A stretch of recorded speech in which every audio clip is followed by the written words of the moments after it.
From the studios of Books in Motion in Spokane, Washington, this is Stan Lynde reading Saving Miss Julie by Stan Lynde. Now, let's begin with Chapter 1.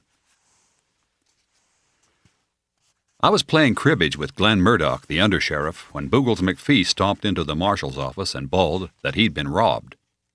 "It was that shifty-eyed kid I hired as a swamper," Boogles said.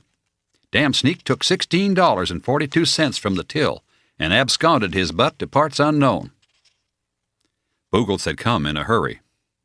He still wore his bartender's apron, and I noticed his brogans had tracked a good 5 pounds of spring mud in off the street. His face was flushed, dull red, going to purple. A betting man would have put his money on a heart attack. Glenn laid his cards down and fixed Boogles with a reproachful gaze. "Damn, Boogles," he said. "I just cleaned that floor." "Well, excuse me all to hell," Boogles huffed, "but a robbery has took place here in Dry Creek, and I thought you just might like to know about it." Glenn slid his chair back and stood up. He gave me a lopsided grin and a wink. "You're right, Boogles," he said. "When did this here crime of the century take place?" "Not half an hour ago," said Boogles. "I left that fool Delbert Snodgrass to mind the bar while I went out to the Hooter.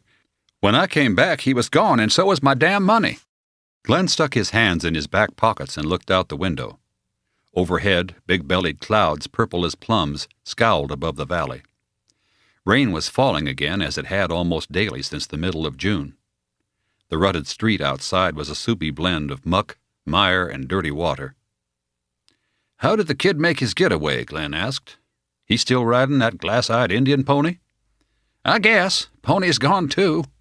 Was tied out front when I left the Oasis. Gone when I came back." Glenn looked thoughtful. He turned away from the window and sat down again across from me. "I'll have Delbert and your money back here inside the hour," he told Boogles. "Now go on back to work before some other desperado makes off with your watered whiskey." Boogles' jaw dropped. He frowned. Twice he started to say something but failed to get the words out. Finally he turned on his heel and marched out into the rain.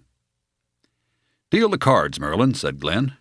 "We've got time aplenty to finish our game." I had known Glenn Murdoch for the better part of my 21 years, and I admired him. Growing up on my folks' place south of Dry Creek, I had come to know most of the cowpunchers in that part of the country. Glenn had been one of the best until his night horse fell on him during a cattle run and left him with a stiff leg and a full-time limp.